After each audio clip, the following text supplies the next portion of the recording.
Em um mundo de mármore e fortunas, o amor é a moeda mais rara. Eu sou Isabelle Villeneuve, herdeira de um império.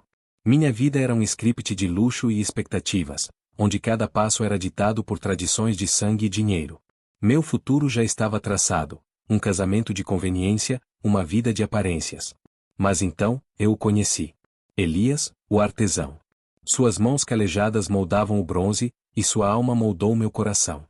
Ele era tudo que minha família desprezava, pobre, de pele escura, e, para eles, indigno. Este é o nosso romance. Uma história de amor proibido que desafiou o preconceito, a ganância e a frieza de uma família poderosa.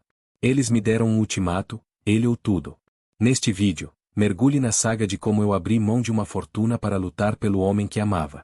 Enfrentei a humilhação, a pobreza e a fúria da minha própria família para provar que o amor verdadeiro não tem preço.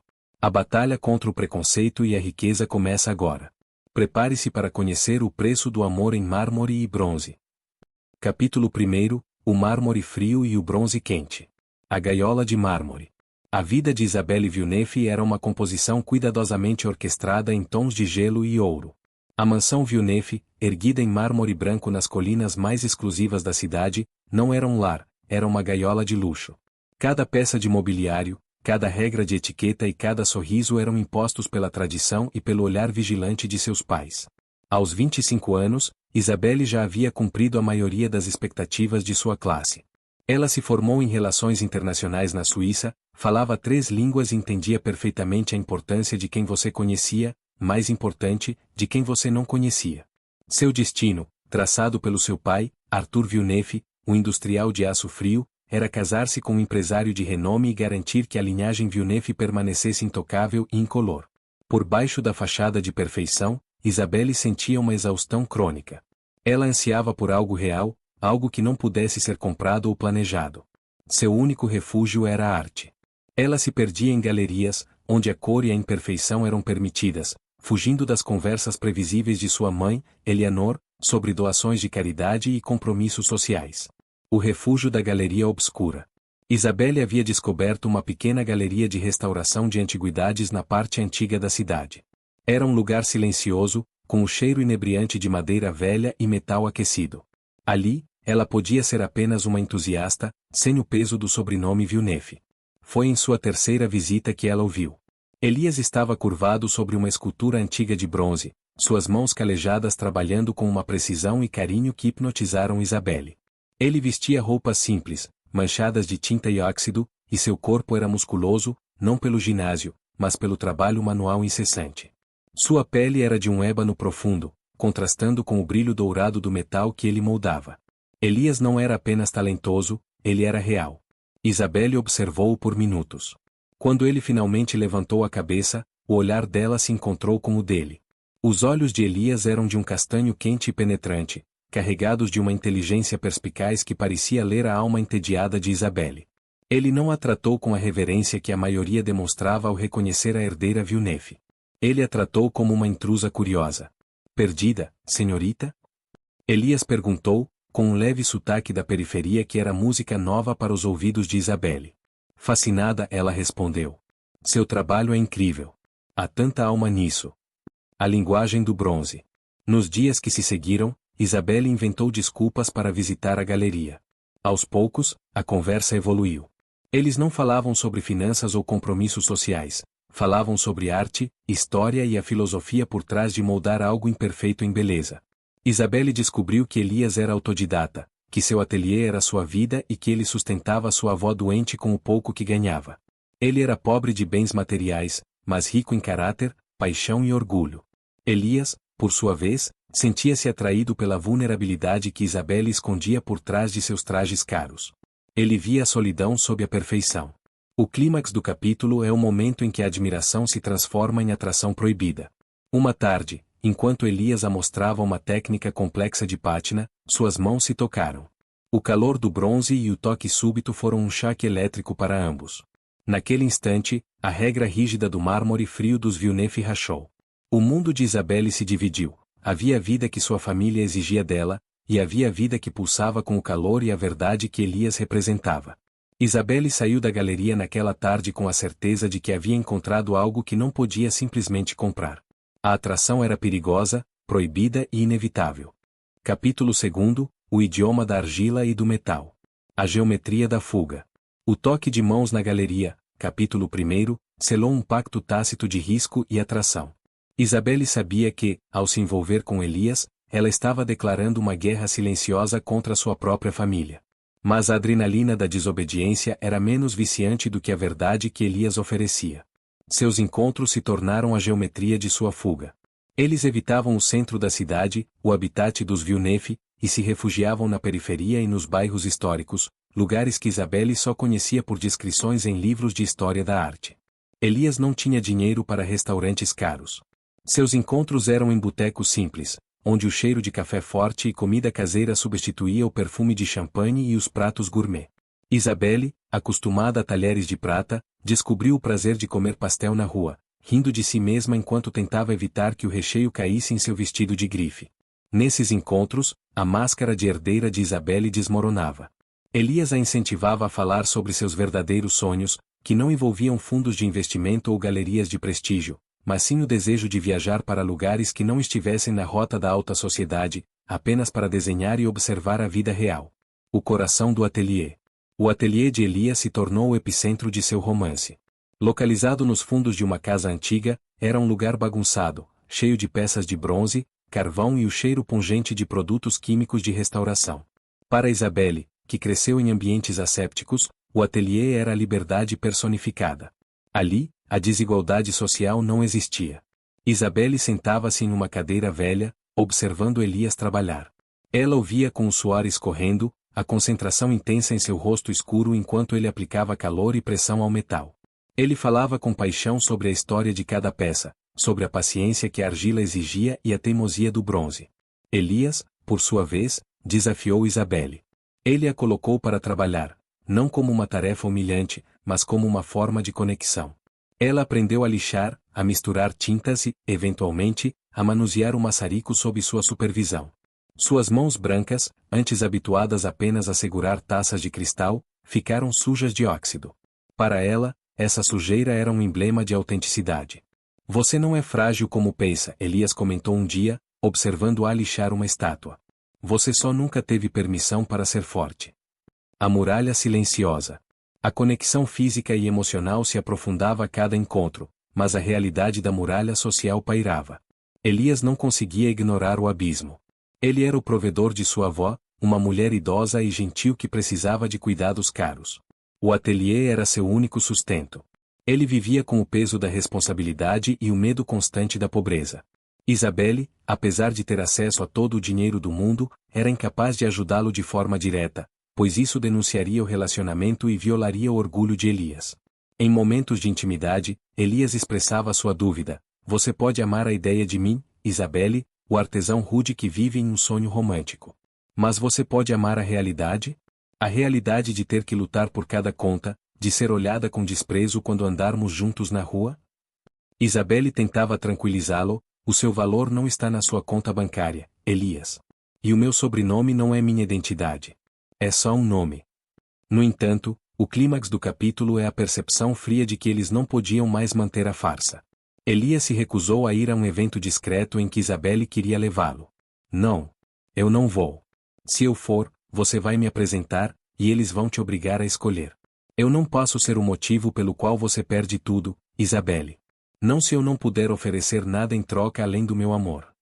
A decisão de parar de esconder o relacionamento tornou-se inevitável. Eles se amavam, mas para que esse amor fosse honesto, ele teria que enfrentar a luz cruel e preconceituosa do mundo dos Villeneuve. O segredo havia se tornado insustentável. Capítulo 3. A queda do cristal. A estratégia do desafio. Isabelle sabia que o segredo de seu relacionamento com Elias havia se tornado uma bomba relógio. Mantê-lo escondido era desrespeitoso com o homem que ela amava e humilhante para ela mesma. A celebração do aniversário de 60 anos de seu pai, Arthur Villeneuve, era o palco perfeito e o mais perigoso para a revelação. A festa não era apenas uma reunião familiar, era um evento da alta sociedade, um desfile de poder financeiro e social. Apresentar Elias ali seria como atirar uma pedra no espelho de cristal que era a reputação dos Villeneuve. Isabelle preparou Elias com semanas de antecedência, não sobre como se comportar, mas sobre o que esperar. Eles vão tentar te diminuir. Eles vão julgar você pela cor da sua pele e pelo estado da sua conta bancária. O único requisito é, seja você mesmo. Seja o homem que me faz rir e que conserta o bronze. Esse é o seu poder. Elias vestiu o terno mais simples, mas mais bem cuidado, que possuía. Sua dignidade era o seu escudo, mas ele não podia evitar o nó no estômago. Ele sabia que estava entrando em um campo de batalha, e o preço da derrota seria o coração de Isabelle. A entrada e o silêncio ensurdecedor. A mansão Villeneuve estava impecável. Orquestra tocando música clássica, garçom circulando com champanhe caro e um brilho insuportável de diamantes. Isabelle e Elias chegaram juntos. Ela vestia um vestido de seda azul escuro que, ironicamente, destacava a cor quente e profunda da pele de Elias. Ao entrarem no salão de mármore, o efeito foi imediato e absoluto. As conversas pararam. O silêncio que se abateu sobre os convidados era mais ensurdecedor do que o som da orquestra. Os olhares eram de puro choque, seguidos por um rápido e calculista julgamento. Os nobres, acostumados à discrição de seus preconceitos, não conseguiam disfarçar o espanto com a presença de um homem pobre e negro ao lado da intocável herdeira Villeneuve. A senhora Eleanor, mãe de Isabelle, foi a primeira a reagir, levando a mão ao peito em um gesto teatral de ataque cardíaco simulado. O primeiro ataque frio. Arthur Villeneuve, o anfitrião, demorou a se aproximar, exacerbando a tensão. Ele finalmente caminhou até o casal, sua expressão pétrea. Arthur não precisava gritar para impor sua autoridade. Seu desprezo era transmitido pela frieza cirúrgica de suas palavras. Ele ignorou Elias completamente, dirigindo-se apenas à filha. Isabelle, querida, você se atrasou. E quem é o cavalheiro? Ele está aqui para a entrega da orquídea ou para o serviço de valet? Arthur usou a cortesia como uma arma, reduzindo a presença de Elias a um papel de servidão. Isabelle, preparada, colocou a mão no braço de Elias e olhou o pai diretamente nos olhos. Pai, este é Elias. Ele não está aqui a trabalho. Ele é meu namorado. Arthur não piscou. Ele finalmente olhou para Elias, mas apenas por um instante, como se estivesse avaliando um objeto de baixo valor. Namorado. Certo. Imagino que ele seja algum tipo de artista, disse Arthur, transformando a profissão de Elias em um insulto. Ele então se virou, dando as costas ao casal e declarando o assunto encerrado. A consciência da batalha. A retirada do pai não significou rendição, significou o início da guerra. Enquanto os convidados se dispersavam, fingindo retomar as conversas, o cerco se fechou. Parentes e amigos da família faziam perguntas invasivas e maliciosas. Onde ele trabalha, querida? Ele tem condições de manter você? Seu pai está ciente dos seus interesses culturais. Elias permaneceu firme, respondendo às perguntas com dignidade e simplicidade, recusando-se a se deixar intimidar pela ostentação. Ele percebeu que, para aquela elite, sua pele e sua profissão eram indícios inegáveis de que ele era um aventureiro atrás do dinheiro de Isabelle. O clímax do capítulo é a despedida precoce de Isabelle e Elias. Ao saírem, a senhora Eleanor interceptou a filha no corredor, as lágrimas finalmente genuínas, mas motivadas pelo desespero social. Você nos arruinou, Isabelle. Arruinou seu futuro. O que as pessoas vão dizer? Ele é pobre, ele não se encaixa, querida. Ele mancha nosso nome. Por favor, termine com isso antes que seu pai tome medidas drásticas. Isabelle abraçou Elias no carro. Ele não estava abalado, estava furioso. Eu não sabia que o ódio dele seria tão evidente, ele disse. Isabelle, no entanto, estava resoluta. Agora que a batalha está declarada, não precisamos mais nos esconder. O cristal da ilusão havia caído, e a guerra do preconceito, financiada pela riqueza dos Villeneuve, estava prestes a começar. Capítulo 4 – O cerco da tradição. A retirada estratégica da mãe. A festa de aniversário do Sr. Arthur Villeneuve, capítulo 3, marcou o ponto de não retorno. O primeiro a agir, de forma calculista, foi o pai. Ele cortou as linhas de crédito e congelou as contas bancárias de Isabelle no dia seguinte, sinalizando a guerra financeira. Contudo, a batalha mais insidiosa foi travada pela senhora Eleanor, a mãe. Eleanor não usava a força bruta do dinheiro, ela usava a pressão social e o drama emocional. Sua estratégia era simples: isolar Isabelle e demonizar Elias, transformando o relacionamento em um fardo insuportável. Eleanor iniciou o cerco da tradição. Ela parou de gritar e chorar, e passou a agir com uma tristeza estoica e pública. A campanha do preconceito velado. Eleanor começou sua campanha em seu círculo social, espalhando uma narrativa cuidadosamente elaborada. Isabelle não estava apaixonada, estava sendo manipulada e estava passando por uma fase rebelde e exótica. Em vez de atacar a cor da pele de Elias, o que seria socialmente inaceitável em público, Eleanor atacava sua classe social e seu caráter. Nos chás de caridade, Eleanor suspirava para as amigas: minha pobre Isabelle se envolveu com um rapaz, ele é um aventureiro, sabem? Ele trabalha com as mãos? Um talentoso artesão, claro, mas ele não tem fundação. Temo que ele esteja se aproveitando da pureza dela. Nos clubes, o comentário era: ele não tem herança. Como ele pode entender os sacrifícios que nós fazemos? Ele é estranho ao nosso círculo de valores. A mensagem era clara: Elias é pobre e, portanto, perigoso. Ele não era uma ameaça pessoal, era uma ameaça ao patrimônio e ao status. O resultado foi imediato: Isabelle foi excluída. Convites pararam de chegar, suas amigas de infância inventavam desculpas e a solidão voltou a cercá-la. O ataque doméstico, lágrimas e sacrifício. Em casa, Eleanor intensificou o drama pessoal. Ela passava os dias de cama, alegando que o estresse de Isabelle estava afetando sua saúde. Seu pai está morrendo de preocupação, Isabelle. E eu não tenho mais forças. Você está nos matando por causa de um capricho, Eleanor lamentava, exigindo que Isabelle cuidasse dela. A senhora Villeneuve forçava Isabelle a confrontar o sacrifício que seu amor estava exigindo. Ela lembrava Isabelle de todos os anos de dedicação da família e de todas as oportunidades que ela teria que abrir mão. Você vai mesmo trocar a segurança de 3 gerações por um homem que não pode te dar um teto? Pense, Isabelle. Pense no futuro dos seus filhos. Que vida de dificuldades você está escolhendo para eles? O ataque não era direto contra Elias, mas contra o futuro imaginado de Isabelle, explorando o medo dela de ferir a família. O escudo de Elias.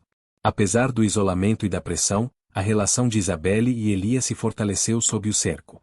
Elias, vendo o sofrimento de Isabelle, transformou-se em seu porto seguro. Ele a incentivou a enfrentar o ostracismo e a não ceder à culpa. Sua família está usando o amor que você sente por eles como uma arma, Elias observou. Eles querem que você se sinta culpada por ser feliz. Se você ceder agora, você os ensina que o medo deles tem mais poder do que a sua felicidade. O clímax do capítulo ocorre em uma tentativa desesperada de Isabelle de mediar a situação. Ela convidou a mãe para um café, pedindo apenas uma chance para Elias. Eleanor, no entanto, foi implacável. Ela colocou a mão sobre a de Isabelle e disse com um olhar frio: eu o vi na festa, querida. Ele tem o fogo nos olhos que o seu pai teve quando não tinha nada. O fogo do homem que quer pegar o que não lhe pertence. Ele é pobre e ele é diferente. Esse amor é uma aberração social. Você vai se cansar do exótico e se afogar na pobreza dele. Escolha a sua família antes que seja tarde demais. A mãe deixou o café, certa de que havia plantado a semente da dúvida. Isabelle, porém, sentiu apenas a dor aguda da rejeição. Ela estava perdendo sua família para o preconceito, mas ganhando a certeza de que seu lugar era ao lado do homem que a amava sem condições. Capítulo 5. Contas congeladas e dívidas de honra. O poder silencioso do cartão bloqueado. Arthur Villeneuve não desperdiçava energia em melodrama. Seu ataque era tático e visava o ponto mais vulnerável de sua filha, a dependência financeira. Dias após o confronto na galeria, Isabelle acordou para a dura realidade. Seu cartão de crédito corporativo, que ela usava para todas as suas despesas, foi recusado em um café. Ao ligar para o banco, ela recebeu a notícia fria: todas as suas contas estavam congeladas. O limite de sua mesada mensal havia sido cortado para o mínimo legal, mal suficiente para transporte e alimentação básica. O controle de Arthur sobre a fortuna da família era absoluto. Ele não apenas a deserdou de facto, ele a despojou de seu status. Sem dinheiro, Isabelle não podia manter as aparências, nem mesmo o apartamento de luxo que ele fornecia. O plano de Arthur era simples: forçar Isabelle a voltar para casa, humilhada e implorando por sua antiga vida. Isabelle sentiu o pânico, mas não se curvou. Ela viu a manobra do pai como uma libertação disfarçada. Se ela não tinha mais o dinheiro dele, ela não devia mais nada a ele.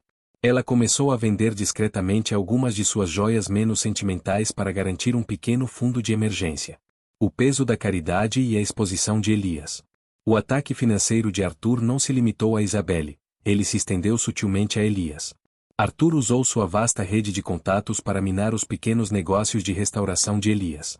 A cancelamento do contrato, o contrato mais lucrativo de Elias, a restauração das peças de uma grande coleção particular, foi abruptamente cancelado, sem justificativa. Elias descobriu que o colecionador havia sido sutilmente aconselhado por um amigo de Arthur sobre a instabilidade do jovem artesão. A dívida de honra. A pressão atingiu o ápice quando o tratamento médico da avó de Elias se tornou insustentável. O hospital, que dependia de grandes doações da família Villeneuve, informou Elias que o tratamento de ponta não estaria mais disponível devido a restrições de orçamento. A mensagem era clara: a segurança de sua avó estava ligada ao seu relacionamento com Isabelle. Elias sentiu o peso da pobreza e do preconceito em sua forma mais cruel, a incapacidade de proteger quem amava. A diferença entre ele e Isabelle não era apenas dinheiro, era a capacidade de manobrar o poder. O teste do orgulho no ateliê. Isabelle, determinada a não se render, mudou-se para o ateliê de Elias. Ela não levou nada de valor, exceto algumas roupas e seus materiais de desenho. Viver no ateliê era um choque. O espaço era apertado, o banheiro era comunitário e o cheiro de metal e fumaça era constante. Para Isabelle, era um teste de autenticidade. Para Elias, era um teste de orgulho. Você não pode ficar aqui, Isabelle, Elias insistiu uma noite, vendo-a lutar contra o desconforto. Eu não posso dar a você nem metade do que você tinha. Isso não é justo. Sua família está certa, eu sou um peso. Cale a boca, Elias, ela respondeu, virando-se para ele com as mãos sujas de argila. Eu não estou aqui para que você me pague um aluguel. Eu estou aqui porque eu te amo, e este lugar, com você, vale mais do que toda aquela mansão vazia. O que não é justo é você deixar meu pai ditar nosso valor. O clímax do capítulo é o momento em que a vulnerabilidade se transforma em um plano. Isabelle usou suas habilidades em contabilidade, adquiridas na escola de elite, para ajudar Elias a organizar as finanças do ateliê e a buscar novos clientes independentes da rede de Arthur. Eles estavam lutando lado a lado, não por um romance de conto de fadas, mas pela dignidade. Apesar do frio e da incerteza, eles encontraram um conforto profundo na luta compartilhada. O ataque financeiro de Arthur falhou em separá-los. Ao contrário, cimentou o fato de que o amor deles era, verdadeiramente, incondicional e à prova de pobreza. Contudo, a segurança da avó de Elias permanecia um ponto vulnerável que Arthur exploraria em seguida. Capítulo 6. O Ultimato, o preço da liberdade. O último cartucho de Arthur. Arthur Villeneuve observou o fracasso de seus ataques anteriores com frustração fria. O bloqueio financeiro apenas aproximou Isabelle de Elias, provando que o amor dela era, de fato, incondicional. Arthur percebeu que não conseguiria quebrar a filha pela privação, então ele atacaria o ponto mais vulnerável de Elias, sua honra e sua família. Arthur convocou Elias para uma reunião secreta no escritório da sua empresa. O ambiente era intimidante, couro escuro, mármore negro e o silêncio pesado do poder absoluto. Não era um encontro de pai para genro, mas de magnata para subordinado. Arthur não tentou humilhar Elias, ele o tratou com respeito frio, o que era mais perturbador. Sente-se, Elias, Arthur começou, ignorando a raça ou a profissão dele. Vamos falar sobre negócios, pois é a única linguagem que resta entre nós. A oferta imoral. Arthur colocou uma pasta grossa de documentos na mesa. Ele não estava oferecendo um cheque, estava oferecendo uma vida. Eu sei que você ama minha filha. Eu não duvido disso, Arthur concedeu, cinicamente. Mas você está destruindo-a. Está forçando-a a uma vida de dificuldades que ela não compreende e está sacrificando sua própria família. A proposta de Arthur era um suborno massivo, meticulosamente detalhado para ser irrecusável. Segurança da avó. Arthur providenciaria o tratamento integral e vitalício para a avó de Elias, em qualquer clínica do mundo, garantindo sua saúde e conforto pelo resto da vida. O ateliê de sonho. Elias receberia uma quantia substancial, suficiente para montar o maior e mais moderno ateliê de arte e restauração na Europa, garantindo-lhe sucesso financeiro imediato e reconhecimento profissional.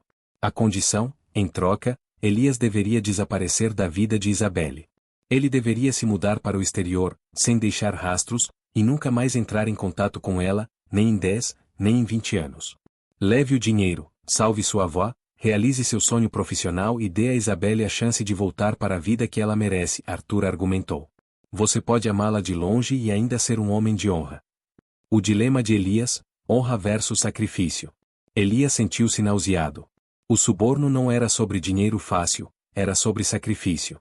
O dinheiro em si não o tentava, a segurança para sua avó e a liberdade para Isabelle, sim. Aceitar a oferta significava admitir que Arthur estava certo, que ele, Elias, era o fardo que impedia Isabelle de ter uma vida fácil e feliz. Significava livrá-la da guerra familiar e das consequências da pobreza. Ele seria o herói silencioso. Recusar significava ser arrastado de volta à pobreza, arriscar a vida da avó e condenar Isabelle a um futuro incerto, trabalhando em 2 empregos, como ela havia prometido, longe de sua família. Eu não preciso do seu dinheiro, Sr. Villeneuve, Elias respondeu, com a voz falhando sob o peso da decisão. Pense na sua avó, Elias, Arthur interveio, implacável. Pense nos seus deveres. O amor de vocês é lindo em um ateliê, mas é frágil contra a realidade. Assine esta proposta e seja o homem que salvou a vida de sua avó e a liberdade de Isabelle. A decisão pela verdade. Elias voltou para o ateliê, atormentado. Ele contou tudo a Isabelle. Ele não escondeu a magnitude da oferta, nem a tentação de garantir a segurança de sua avó. Eu vou aceitar, Elias sussurrou, a dor da mentira já em sua voz. Eu vou aceitar e sumir. Pelo menos você estará segura, e a guerra acabará. Isabelle, porém, estava furiosa. Ela agarrou as mãos dele, que estavam úmidas de suor. Não. Você não vai. Meu pai está usando sua honra e seu amor para me manipular. Se você aceitar esse suborno, Elias, você prova que ele estava certo sobre você. Você prova que o nosso amor vale o preço que ele colocou em um pedaço de papel. O clímax do capítulo é a declaração de Isabelle. Ela pega um punhado de argila e esfrega nas mãos de Elias. Nós não vendemos a nossa vida. Se você for, eu não estarei livre, estarei destruída e presa à culpa de que você se sacrificou por mim. Eu escolho a luta, Elias. Eu escolho o trabalho, o ateliê e até mesmo a pobreza. Mas eu escolho você, e não o dinheiro imoral do meu pai. A recusa de Elias, sob a firmeza de Isabelle, foi o maior ato de sacrifício moral. Ele recusou a riqueza e a segurança para lutar ao lado de quem amava. A guerra de Arthur havia falhado, e o casal estava agora pronto para enfrentar as consequências dessa recusa juntos. A fúria do magnata. A recusa de Elias, instigada pela paixão resoluta de Isabelle, reverberou na sala de mármore de Arthur Villeneuve. O magnata, que estava acostumado a que o dinheiro comprasse o silêncio e o consentimento, viu sua oferta ser rejeitada em nome de um sentimento que ele considerava fútil. Arthur perdeu a compostura. Ele não gritou, ele usou o silêncio e a ameaça calculada. Você cometeu um erro, Elias. Um erro que custará caro a sua vida, principalmente, a vida da minha filha. Você não é um herói, é um tolo egoísta. Você condenou Isabelle à pobreza e sua avó à incerteza, tudo por orgulho. Eu não serei seu inimigo, serei a realidade. O magnata encerrou a reunião, enviando Elias de volta ao ateliê com a certeza de que a guerra havia se tornado total e cruel. Arthur não voltaria a negociar, ele voltaria a destruir. A força da recusa compartilhada. Elias retornou ao ateliê emocionalmente esgotado. Ele contou a Isabelle os detalhes da reunião e a magnitude da fúria de Arthur. Mais do que isso, ele revelou seu medo persistente. Isabelle, eu vi o que aquele dinheiro faria pela minha avó. Eu quase vendi nosso amor para comprar a paz dela. Meu orgulho é fraco, ele confessou, com a cabeça baixa. Isabelle o ergueu, segurando-lhe o rosto com as mãos sujas de argila. Não é fraco, Elias. É humano. Mas você não cedeu. Você me ouviu e escolheu a verdade. Meu pai não entende que a verdadeira segurança não está nos milhões, mas na nossa decisão de ficar. Ele nos atacou com dinheiro, nós o vencemos com a escolha. A recusa ao suborno foi o ponto de virada mais significativo no relacionamento. Eles não eram mais amantes secretos, nem mesmo um casal lutando contra as circunstâncias. Eles eram parceiros de guerra, unidos por um sacrifício moral que validava seu amor muito além de qualquer bem material. O rompimento da corrente. Isabelle sabia que para Arthur, ela era apenas um bem valioso que ele controlava. Se ela quisesse neutralizar seu pai, precisaria cortar a última corrente que a ligava à mansão Villeneuve, a esperança de retorno. No dia seguinte, Isabelle fez algo que a senhora Eleanor e Arthur jamais esperariam. Ela foi à mansão, com a ajuda de uma amiga leal que trabalhava como secretária, retirou todos os seus pertences pessoais de valor sentimental. Álbuns de fotos, seus cadernos de arte, simbolicamente, uma única escultura de bronze que ela mesma havia restaurado. Ela deixou todos os seus bens materiais caros, roupas de grife, joias herdadas e presentes valiosos. Isabelle confrontou a senhora Eleanor uma última vez, que chorava na sala de estar, encenando seu drama. Mãe, eu estou indo embora. Eu estou escolhendo a minha vida, Isabelle declarou. Você voltará, querida. Você voltará quando ele te deixar na miséria. Eu terei a sua casa pronta. A senhora Eleanor retrucou, confiante de que a riqueza venceria. Isabelle sorriu com tristeza. Não, mãe. Você está errada. Eu não voltarei. O seu amor é condicional ao dinheiro do pai. O meu não é. Estou abrindo mão do dinheiro para ter a liberdade. Vocês não podem mais me comprar, nem me chantagear. O clímax da parte 2 é a saída de Isabelle da mansão Villeneuve. Ao fechar o portão de ferro atrás de si, ela sentiu a perda imensa de seu passado, mas uma liberdade avassaladora. Ela não era mais a herdeira Villeneuve, era Isabelle, a artesã aprendiz, com as mãos vazias e o futuro incerto, mas com a certeza de que a sua escolha era a mais rica de todas. Ela voltou para o ateliê, não para o conforto, mas para a luta. Eles haviam recusado o dinheiro. Agora, teriam que trabalhar para sobreviver, enfrentando a realidade social e o poder destrutivo de Arthur Villeneuve. Capítulo 8. O rompimento com o passado. A realidade da liberdade. A vida no ateliê era uma prova constante da escolha de Isabelle. Não havia ar-condicionado, as refeições eram simples e o trabalho era fisicamente exaustivo. Para Isabelle, acostumada ao luxo, a dificuldade era um batismo. Ela estava finalmente vivendo sua verdade. Ela se dedicou a aprender a profissão de Elias com fervor.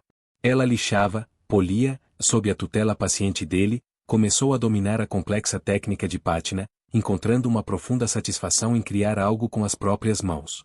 O trabalho manual, antes desprezado por sua classe, era sua nova forma de arte. A rotina era espartana, mas o relacionamento deles floresceu. A pressão externa os uniu ainda mais. Eles eram dois contra o mundo, e a simplicidade de sua nova vida era a prova da pureza de seu amor. O ataque subterrâneo de Arthur. Arthur Villeneuve, no entanto, não estava em silêncio. Ele não podia mais chantagear a filha, então ele tentou destruir o sustento de Elias. O ataque não era frontal, era sutil e venenoso, usando a rede de influências de Arthur. Clientes potenciais de Elias desapareciam após o primeiro contato. Fornecedores de materiais, que dependiam dos grandes contratos industriais de Arthur, misteriosamente paravam de vender os metais raros que Elias precisava. Em um golpe particularmente cruel, Arthur usou seus contatos para comprar o prédio onde o ateliê estava localizado e enviou uma notificação de despejo. O prazo era curto, a intenção, clara, deixar Elias e Isabelle sem teto. Elias sentiu o desespero. Ele está nos encurralando, Isabelle. Ele não vai parar até que eu vá embora ou você volte para casa. Não temos como lutar contra o dinheiro dele. A descoberta da força. Isabelle, porém, não era mais a herdeira frágil. Ela era parceira de Elias, a estrategista que havia frequentado as melhores escolas de negócios. Eles não podiam lutar contra Arthur no âmbito financeiro, mas podiam lutar no âmbito da reputação e do trabalho. Isabelle acessou seu pequeno fundo de emergência, das joias vendidas, e comprou uma linha de telefone descartável. Ela começou a fazer contato com críticos de arte independentes e jornalistas de publicações menores, aqueles que Arthur não podia comprar ou intimidar. Sua estratégia foi expor a qualidade do trabalho de Elias, e não o drama de seu romance. Ela organizou um evento de galeria pop-up em um bairro desconhecido, convidando críticos para verem as peças de restauração de Elias e as novas esculturas originais. O clímax do capítulo é a noite da exposição. Os críticos ficaram impressionados. O trabalho de Elias era inegável. Um crítico, em particular, um homem que valorizava a arte que vinha das ruas, escreveu um artigo elogiando Elias como o mestre do bronze, um talento desperdiçado pela elite cega. A ruína da aparência. O sucesso modesto da exposição foi um golpe para Arthur Villeneuve, pois expôs o preconceito de sua classe. O artigo sugeria que Arthur e sua elite eram incapazes de reconhecer o talento se ele não viesse de um berço de ouro. O ataque mais direto de Isabelle, no entanto, veio através de uma carta. Ela não a enviou ao pai, mas ao conselho de administração da empresa Villeneuve. A carta era sucinta e profissional, detalhando as táticas de Arthur para destruir o sustento de um artesão honesto usando o poder corporativo. A carta alertava que o uso da influência da empresa para fins pessoais poderia gerar escândalo e instabilidade acionária. Isabelle havia atingido Arthur no único lugar que ele valorizava mais do que a tradição, o negócio. O rompimento de Isabelle não foi apenas emocional, foi tático. Ela e Elias estavam prestes a perder o ateliê, mas haviam provado que sua força estava em sua união e na verdade do trabalho. Eles estavam prontos para a batalha final pela sobrevivência e pela honra. Capítulo 9. O retorno à luta. O despejo e a sobrevivência bruta. A notificação de despejo enviada por Arthur Villeneuve não era uma ameaça vazia. Em poucas semanas, Elias e Isabelle se viram forçados a sair do ateliê, o último bastião de sua liberdade. Arthur garantiu que todas as outras propriedades comerciais na região, sob sua influência, se recusassem a alugar para Elias. O objetivo era claro: forçá-los à rua. O casal encontrou refúgio em um pequeno e decadente armazém no subúrbio industrial, um lugar que Arthur não se dignaria a notar. Não havia aquecimento, o cheiro de mofo era constante, e o espaço era mal iluminado, mas era deles. A vida se tornou uma luta bruta pela sobrevivência, testando os limites físicos de Isabelle. Isabelle, a herdeira que nunca havia lavado uma louça, passava os dias fazendo o trabalho braçal da restauração. À noite, trabalhava como garçonete em um café simples para garantir algum dinheiro para a comida e o tratamento básico da avó de Elias. Elias sentia o peso da culpa mais do que nunca. Ver Isabelle exausta, lutando em um emprego humilde, quase o levou a reconsiderar a oferta de suborno de Arthur. "Eu falei com você", ele sussurrava para ela. "Não", Isabelle respondia, sua determinação mais fria que o mármore da mansão. "Meu pai está nos testando. Ele quer que eu diga que sou infeliz. Mas sou mais feliz aqui, na sujeira e na verdade, do que naquela mansão cheia de mentiras." A sabotagem profissional. A guerra de Arthur contra ele se intensificou na esfera profissional. Arthur usou sua influência para convencer uma galeria de elite a cancelar a participação de Elias em uma importante exposição de arte moderna. A alegação era de que o trabalho de Elias era muito tradicional e que ele tinha uma reputação instável. O objetivo não era impedir Elias de trabalhar, mas de destruir sua reputação no círculo que poderia levá-lo ao sucesso. Isabelle, no entanto, usou o ataque a seu favor. Ela e Elias haviam conseguido alguns pequenos contratos de restauração de igrejas antigas, trabalhos que Arthur não podia alcançar. Isabelle documentou cuidadosamente a sabotagem de Arthur, guardando e-mails e notas. O golpe de mestre da publicidade. Isabelle usou sua formação em relações internacionais e seu conhecimento do modus operandi da elite. Ela não podia lutar com dinheiro, mas podia lutar com narrativa. Eles decidiram realizar uma exposição de guerrilha. Montaram todas as novas esculturas de Elias, feitas no armazém, em um espaço abandonado no centro da cidade, um local de alto tráfego, sem permissão oficial. A exibição se chamava A Arte do Exílio. O golpe de mestre veio através de um jornalista independente que Isabelle havia contatado. O artigo não era apenas sobre a arte de Elias, era sobre a história de amor e o preconceito. O artigo detalhava como o magnata Arthur Villeneuve estava usando sua fortuna para destruir o sustento de um artesão talentoso e negro, apenas porque este ousou amar sua filha branca e rica. A história era de David contra Golias. O clímax do capítulo é a explosão midiática. O escândalo do preconceito atingiu Arthur Villeneuve no âmbito público e corporativo.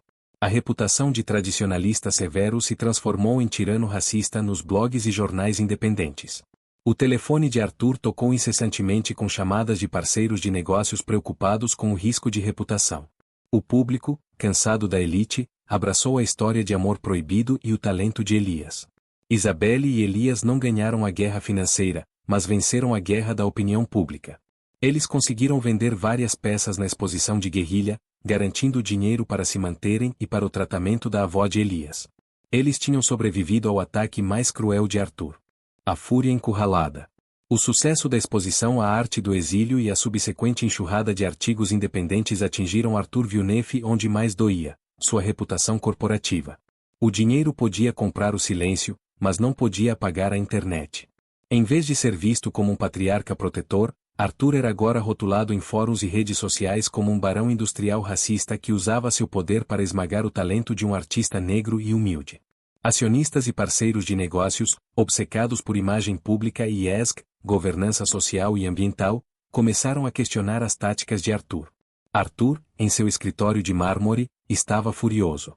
Ele convocou seus advogados, exigindo que eles removessem os artigos e processassem os jornalistas.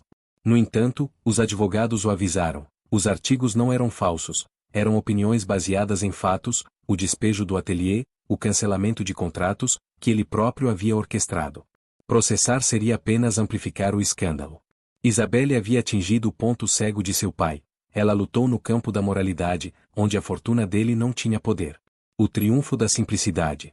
Enquanto a reputação de Arthur desmoronava, Isabelle e Elias experimentavam um triunfo silencioso. O pequeno armazém, antes um refúgio, estava vibrante.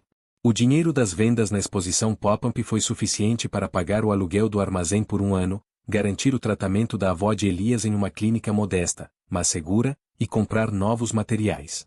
A comunidade artística independente, cansada da elite de Villeneuve, abraçou Elias. Ele recebeu convites para palestras e workshops, e começou a ser procurado por colecionadores que desprezavam a velha guarda. O casal vivia com pouco, mas possuía a riqueza da autonomia. Elias trabalhava com paixão renovada, e Isabelle não era mais a aprendiz. Ela era a gerente de negócios, a estrategista que navegava pelo marketing e pelas vendas. Em uma noite fria no armazém, aquecidos por um pequeno aquecedor a gás e cercados por peças de bronze polido, Elias observou Isabelle, cujas mãos estavam permanentemente manchadas de óxido e cujos olhos brilhavam com cansaço e satisfação. Você trocou a mansão Villeneuve por isso, ele sussurrou, maravilhado. Você me salvou, Isabelle. Não apenas da pobreza, mas do desespero. Nós nos salvamos, ela corrigiu, beijando, eu troquei uma vida comprada por uma vida conquistada. O fogo da nossa luta é mais quente do que qualquer calefação de luxo. O reconhecimento forçado. O clímax da parte 2 é a admissão tácita da derrota por Arthur. Sem que Isabelle ou Elias soubessem, Arthur fez uma manobra final e desesperada para tentar salvar a imagem da família. Arthur fez uma doação anônima e substancial para o hospital que cuidava da avó de Elias, garantindo que ela recebesse o melhor tratamento sem custos para Elias. Ele não o fez por caridade, mas por interesse próprio, para poder dizer a seus sócios que estava apoiando a comunidade artística e a saúde pública. Para Elias, o gesto era suspeito. Ele nunca soube de onde veio a ajuda repentina, mas aceitou-a em nome de sua avó, sentindo que, de alguma forma, o sofrimento de Isabelle havia forçado Arthur a pagar a dívida de honra de outra forma. O casal havia vencido o último ataque. Eles não tinham mais a ameaça do despejo ou da doença iminente. Eles estavam exaustos, mas triunfantes. O caminho estava livre para a construção de seu futuro juntos, um futuro baseado em bronze, argila e amor incondicional. Capítulo 10. O triunfo em bronze. A estabilidade conquistada. Um ano se passou desde a exposição à arte do exílio, capítulo 9. A vida de Isabelle e Elias não era de riqueza, mas era de prosperidade autêntica. O ateliê, ainda no armazém, havia se tornado um centro de inovação na arte de bronze. O nome de Elias era conhecido por sua história de integridade e talento, e Isabelle, como sua gerente e parceira criativa, havia transformado o ateliê em um negócio estável e respeitado na comunidade artística independente. A avó de Elias estava segura, seu tratamento garantido. O casal vivia com dignidade, sustentado pelo esforço de suas próprias mãos, a prova final de que a fortuna de Arthur Villeneuve era irrelevante para a felicidade deles. Isabelle havia evoluído de herdeira a mulher de negócios e artesã. Suas mãos, antes intocadas, agora carregavam as marcas do fogo e do metal, e seus olhos refletiam a satisfação de uma vida conquistada, não herdada. O convite de casamento. O passo final para a consolidação de seu amor foi a decisão de se casar. Eles não planejaram um evento social grandioso, mas uma cerimônia simples e íntima, no pátio do ateliê, cercados por amigos e pela avó de Elias. Isabelle, no entanto, sabia que não poderia se casar sem um último gesto de graça. Ela enviou um convite formal e polido à mansão Villeneuve. O convite não era um pedido de perdão ou um desafio, era um simples comunicado. A senhora Eleanor reagiu com previsibilidade, o convite foi rasgado e ignorado. Ela ainda via o casamento como uma aberração social. Arthur Villeneuve, no entanto, sentiu o peso da derrota. Ele havia falhado em quebrar a filha com a pobreza e em afastar Elias com o dinheiro. Ele havia perdido a guerra de reputação, pior, havia perdido a filha. A rendição em silêncio. No dia do casamento, a cerimônia ocorreu sob um céu limpo.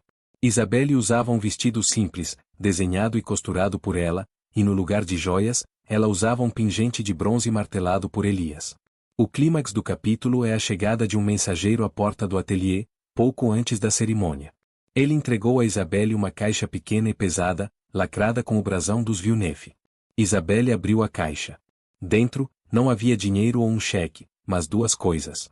O broche de diamantes da bisavó, a joia mais preciosa e simbólica da linhagem Villeneuve, que Arthur havia dito que jamais sairia da família. Uma carta curta, sem assinatura, apenas com as palavras secas, que sua felicidade vale o preço. Você está livre.